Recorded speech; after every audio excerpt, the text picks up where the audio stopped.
I live in New York now. I take the bus home at night from Port Authority, which is this enormous bus terminal, and it's packed 24/7. I'm waiting for my bus one night. These two Vietnamese guys are sitting next to me on a bench. They're having a conversation that's in Vietnamese except for two words, which were in English. They could not have picked two funnier words to say in English. Conversation goes like this: blah blah blah.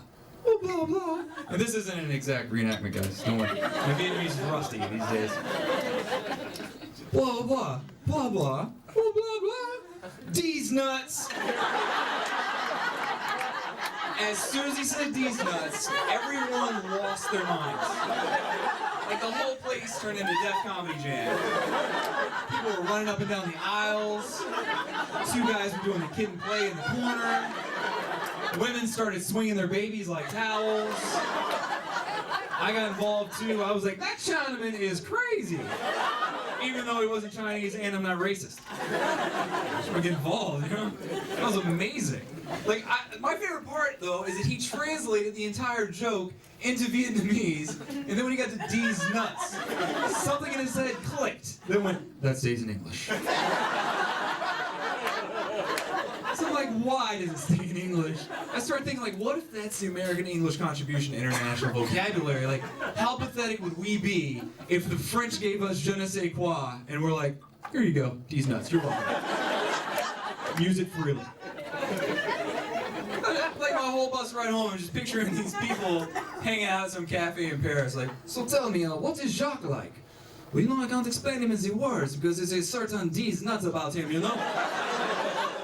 D's nutness escapes the how do you say words. And like Eastern Europeans are always trying to emulate Americans, but they can't pull it off. They're always just slightly off, you know? Like, so tell me, is D coming over for dinner tonight? D who? The balls, yes? Okay, high five, man. USA, #1.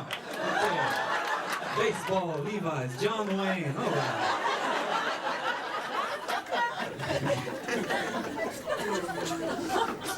I have a huge family too. I actually have 11 brothers, 7 are adopted, 2 biological, 2 step. And my first adopted brother is Vietnamese. When we adopted him, we lived in the Southern Virginia town, and there were no other cultures in the entire town. It's just white people, black people. So it was really foreign to everyone. And he didn't speak a word of English when he arrived. So everything in the house was labeled with Post-it notes. So you're just walking around as stool, floor, mic stand. There's no mic stand in my mom's house. It's an example of something that could have a sticker on it. It's a noun. So my grandmother comes over. This old white lady, doesn't understand other cultures at all. She sees the thing on the wall and goes, "Now, Debbie, how does it say wall on the wall?"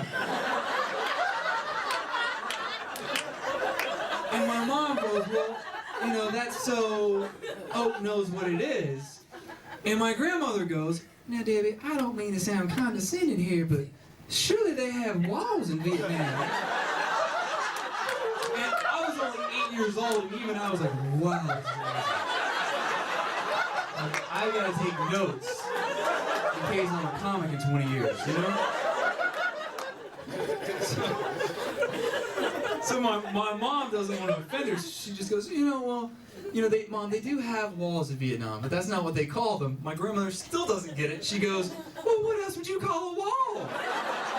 I was like, oh my gosh, she doesn't even understand the concept of the language. That was amazing. And that's when I realized, like, my grandmother thought Spanish was when someone spoke English with a Spanish accent. That's incredible.